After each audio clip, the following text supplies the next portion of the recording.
Parinishthitopi nirgunya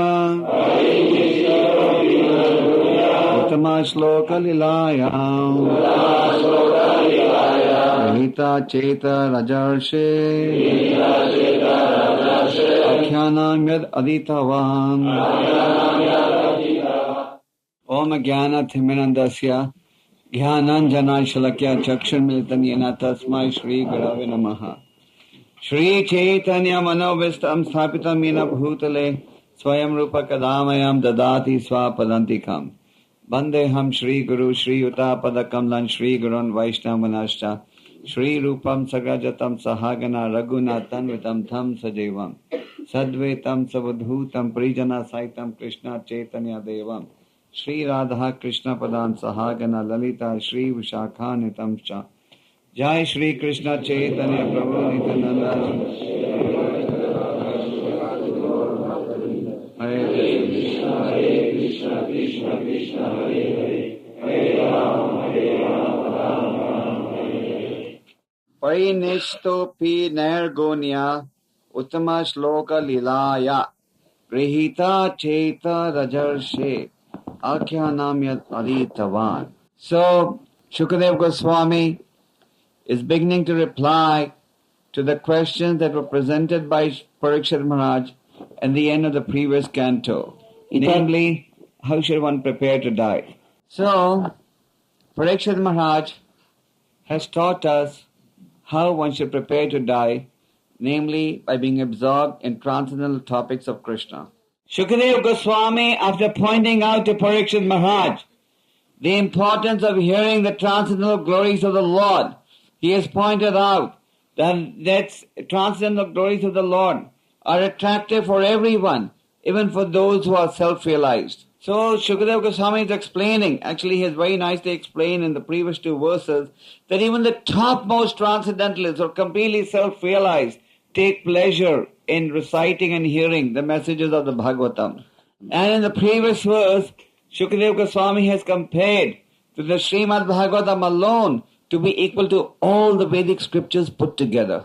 Shukadeva Goswami has pointed out that even though he was situated in transcendental knowledge, still he was attracted by the pastimes of the Lord, which are described by enlightened verses. So in the Srimad Bhagavatam it is said, whether one is liberated or desiring to be liberated, or whether one has lusty desires, if some of the other he hears the transcendental pastimes of the Lord, he will get purified. Krishna is attractive and his pastimes are attractive. So it doesn't matter how you get attracted to Krishna, but if you get attracted, you will definitely benefit. Just like it is said, knowingly or unknowingly, anybody who chants the Hare Krishna mantra is going to benefit. So, Shukadeva Goswami is pointing out the transcendental topics of Krishna. They are auspicious for those who are materialist, they are auspicious for those who are impersonalist, and they are auspicious for those who are realized souls also. Ramananda Roy was the governor of a province in southern India known as Madras, and he was a very exalted devotee of the Lord. So when Chaitanya Mahaprabhu was in Jagannath Puri, after he had converted Sarvabhauma Bhattacharya to personalism, when he was leaving for southern India, Sarvabhauma Bhattacharya had told him, when you go to South India, please meet Ramananda Roy, he's a very advanced devotee. So even though Chaitanya Mahaprabhu was God, is God, he was asking Ramananda Roy a lot of questions, and he was very enlivened by the responses that Ramananda Roy gave. So Chaitanya Mahaprabhu asked Ramananda Roy a series of questions which we shall discuss now and which are very appropriate in line of the verse, in view of the verse that we are discussing today. Chaitanya Mahaprabhu said, Ramananda, tell me of different types of education that is available in society. Which education is considered the most perfect? So Ramananda Roy replied, that education that teaches you how to render transcendental service to Krishna is the highest type of education. Therefore we see in the Bhagavad Gita, Krishna says, Raja Vidya Raja Goyam, this knowledge is the king of education. So Ramananda Roy said, hearing about the transcendental pastimes of Radha and Krishna, this constitutes the highest education. Specifically that knowledge, that transcendental knowledge that teaches us to how to serve Krishna. So Krishna has also declared in the Bhagavad Gita that this knowledge of the Gita is the king of education, Raja Vidya Raja Guhyam. What is being accepted in society as education is actually not education. It is just leading to ignorance. Because it doesn't tell us how you can establish a relationship with the Supreme Lord. It doesn't tell one how one can become free from the entanglement of birth and death. Once Prabhupada was giving a lecture at a very big institute in America, MIT. MIT is like the leading technological institute in all of America. So Prabhupada said, in this great university, is there any department that tells you what happens after death? And there was absolutely no reply. So Thakur Bhaktivinoda has said that material knowledge is like a heavy turban on your head. If you have a heavy turban on your head, then you sink faster in the river than if you are without a turban. So the point is this, that material knowledge just makes you forget the Lord. Therefore, it is not really education. Therefore, even if you want to cultivate material knowledge, we should take the advice of the Sri Ishopanishad. Ishopanishad says one should cultivate spiritual knowledge and material knowledge side by side. So if you are cultivating material knowledge and spiritual knowledge side by side, then you will know how to use material technology in service of God. Just like from a practical viewpoint, our devotees also use computers, they also use airplanes, they also use a sound system, they also use sophisticated printing presses for printing their books. So, because we have studied, devotees have studied material science and spiritual science side by side, they know how material science can be used in service to the Lord. Certainly we couldn't travel around to all these different places on a bullock cart. We use modern technology to travel everywhere. Then Chaitanya Mahaprabhu asked Ramananda Roy, of all types of glorious activities, which activity is most glorious? So, people desire fame, and to achieve fame, they perform many activities. One person becomes famous by doing some big mundane job. Another person becomes famous by performing some charitable activities. But Ramananda Roy said, a devotee of the Lord enjoys fame everywhere because of his describing the transcendental activities of the Lord. In other words, what Ramananda Roy said, a devotee of the Lord is most glorious and famous. Other famous, glorious people, they may be glorious today, but tomorrow they are defamed. Just like in your country also, at one time a particular individual was very glorious and famous. But then gradually, the fame started disappearing and now people don't even want to talk about him. So material fame is temporary and doesn't last for long. Chanakya Pandit has discussed this point also, but from a different angle. He says that if there are two men, a rich man and a religious leader, a religious leader, preacher, will be more famous than a rich man. A rich man may be known just in his own place, but a preacher of the Lord is known everywhere. Just like there's so many rich men in India, but you don't know any of their names. There's so many rich men in America, you don't know their names. But everywhere you travel in the world, people know Prabhupada's name. Even if you travel to a small Derevnia in your country, people know who is Prabhupada,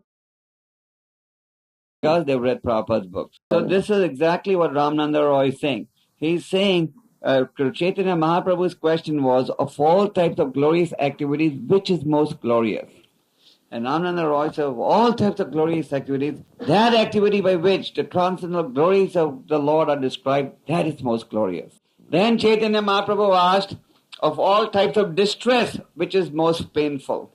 So, if you were to ask a man on the street, of all types of distress, what is most painful?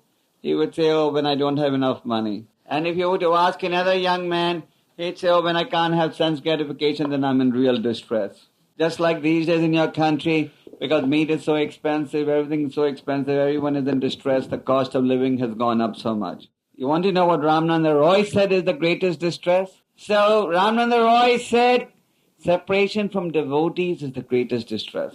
When you're separated from other Vaishnavas, that's a very distressful position for a devotee to be in. Therefore, Narottam Das Thakur has said, it is better to live in a cage with a lion rather than to live with non-devotees. So separation from devotees is very painful. Therefore, devotees, even when they go traveling, etc., they're always anxious to come back to their family of devotees. So, the association with devotees is a must for spiritual advancement, Ramananda Roy said. Then Chaitanya Mahaprabhu said, of all types of liberated people, which is the best? So there are many different types of liberated people. Some try and obtain liberation through impersonal realization, some through mystic perfections, some want to become one with the Lord. But Chaitanya Ramananda Roy said, one who has attraction for Radha and Krishna, who is engaged in loving service to Radha and Krishna, he is the most perfect of all types of liberated people. Ramananda Roy, in Rupa Goswami has said, Hiya yasa hare dasya kar manas manasagara nikila savaprastapha jiva mukta sa uchate. Translation is, one who is engaged in transcendental service to the Lord, he is already considered liberated, even if he is in the mature world. In other words, if you are engaged in service to Radha and Krishna, you don't have to wait for death to achieve liberation. The moment you're absorbed in service to Krishna, you're liberated. The impersonalists have to wait for death. The mystic yogis have to wait for death. But devotees don't have to wait for death. They're already liberated, as long as they're engaged with their body, mind and words in service to the Lord. Therefore, one great devotee, Bilmangal Thakur, has prayed that Mukti is standing in front of me with folded hands, asking me, what can I do for you? Then Chaitanya Mahaprabhu asked, Ramananda, of all types of songs that exist, which song is best? So there are many different types of songs. You hear about them in the radio all the time. But Ramananda said, that song that describes the glories of the Lord, that song is the best. He specifically said that song would describe the loving affairs of Radha and Krishna, which is the real religion of the living entity, to develop attraction to the Supreme Personality of Godhead. Then he wanted to know, what is the most auspicious activity one can engage in? Chaitanya Mahaprabhu. You see, just like Lord Krishna in the Srimad Bhagavatam, you see, when Bhismadev was dying on his bed of arrows, he inspired Yudhishthira to ask Bhismadev questions, and Bhismadev gave him the philosophy of Bhagavad Dharma lying on his deathbed. So Krishna makes his devotees glorious by making them do jobs which sometimes he may not be able to do himself. Just like Lord Nityananda saved Jagai and Madai. The credit for saving Jagai and Madai went to Lord Nityananda and not Lord Chaitanya. So Chaitanya Mahaprabhu was informed by Ramananda Roy that the most auspicious activity is that activity by which people are educated in the transcendental service to Krishna and association with devotees. These two are the most auspicious activities one can engage in. Association with devotees and that activity by which people can get Krishna consciousness. These are the most auspicious activities one can engage in. Krishna consciousness doesn't mean you just blow on the boil. Krishna consciousness means you press the boil and take the pus out. Then Chaitanya Mahaprabhu asked Ramananda Roy, what should one remember? So many things to remember. What is the best type of remembrance? Chaitanya Mahaprabhu wanted to know. So Ramananda Roy gave 3 things as best source of best types of remembrance. He said, always remember the holy name of the Lord, His qualities and His pastime. So devotees, by hearing the Bhagavatam every day, they are reminded about the pastimes of the Lord and the qualities of the Lord. When you read the Bhagavatam and hear the Bhagavatam, especially from realized devotees, then you understand the greatness of God. We just don't say God is great, but the Bhagavatam educates us to understand how great God is. Then Chaitanya Mahaprabhu wanted to know, of all types of meditation, which meditation is the best? There are different types of meditation. You go to a yoga school, they will tell you close your eyes and fall asleep, and that's meditation. There's so many different types of meditation. You'll be amazed. There are schools in India that teach you 100 different types of meditation. Some tell you to just close your eyes and think of nothing. Some tell you to meditate on the tip of your nose. One guru in India says, keep any one thought and just meditate on that one thought for 1 hour. So, there are different types of meditation. Ramananda Roy said, there is meditation by which you meditate at the lotus feet of Radha and Krishna. So, meditating on the lotus feet of the Lord. Now, what does it mean to meditate at the lotus feet of the Lord? Many times devotees ask this question. So meditating on the lotus feet of the Lord means the following. You will meditate on the lotus feet of the Lord, and you meditate on the teachings of the Lord and the pastimes of the Lord. Then Chaitanya Mahaprabhu asked, of all different types of places to live in, where should one live? There's so many different cities, Gorakhs that you can live in. So Chaitanya Mahaprabhu wanted to know, of all different places that exist on this planet, which is the most perfect place to live in? Certainly Ramananda Roy did not say Moscow.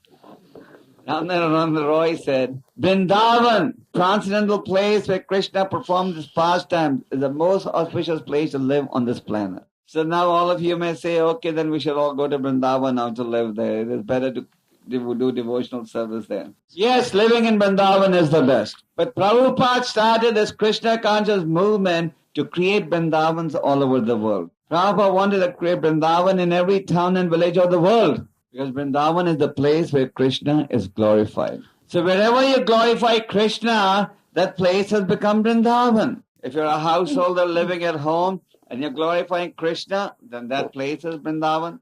And of course, in the temple of the Lord where Krishna is glorified, that is Vrindavan. So live wherever the Vrindavan atmosphere is there. Just like in the Bhagavatam it is said that if one is in a householder situation and the other members of the family are not helping the husband in spiritual advancement, are not conducive to spiritual advancement, favorable, then the man should just leave the home and go to the forest and practice devotional service. So the point is, we have to live in a Vrindavan type atmosphere.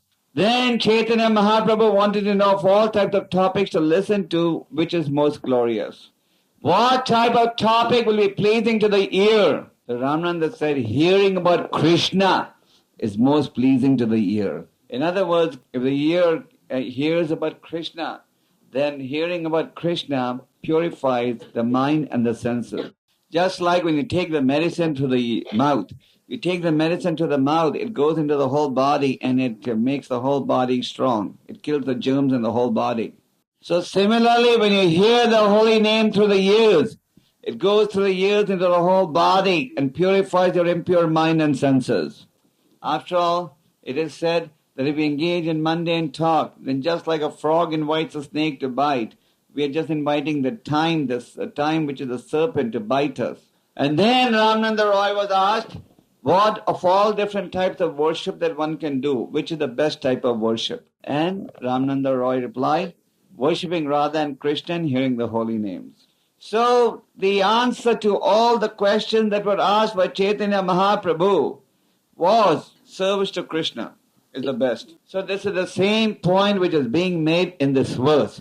GKG Goswāmī is pointing out to Parikshit Maharaj that even for those who are completely advanced spiritually, hearing about the glories of the Lord is most auspicious.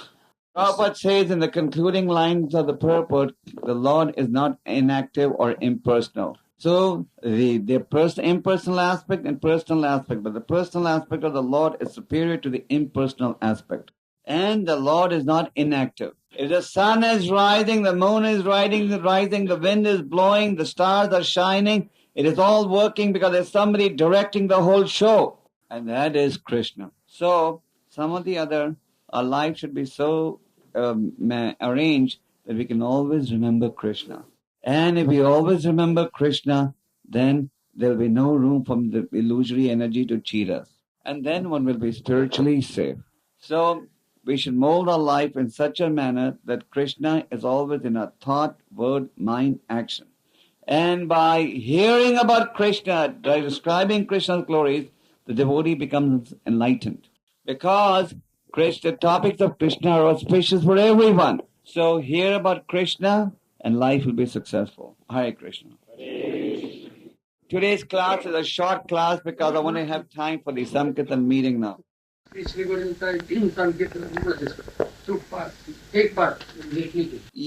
if they agree to pay an admission fee of 100 rupees per person. 200. Did you devotees understand Ramananda Roy's answers?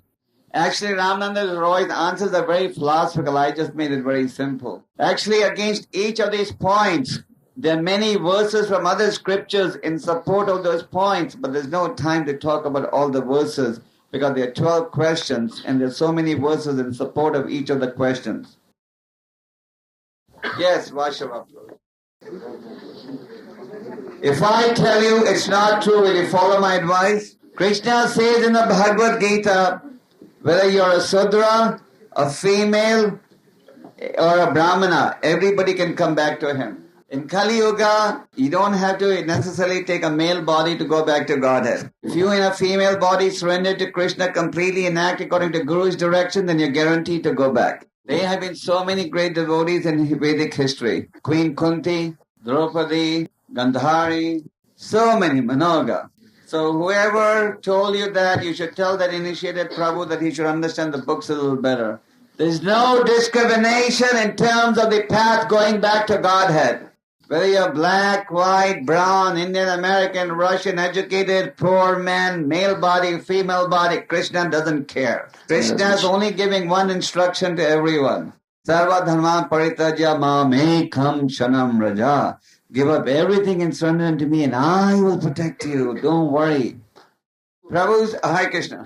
So, I just want to start the Sankirtan class now, if you don't mind, in 5-10 minutes. Hare Krishna. Hare Krishna. Śrīla Gopāl Kṛṣṇa Goswāmī Mahārājā ki jai. Śrīla Gopāl ki jai. Śrīla Gopāl ki jai. Hare Krishna, Hare Krishna. Krishna Krishna, Hare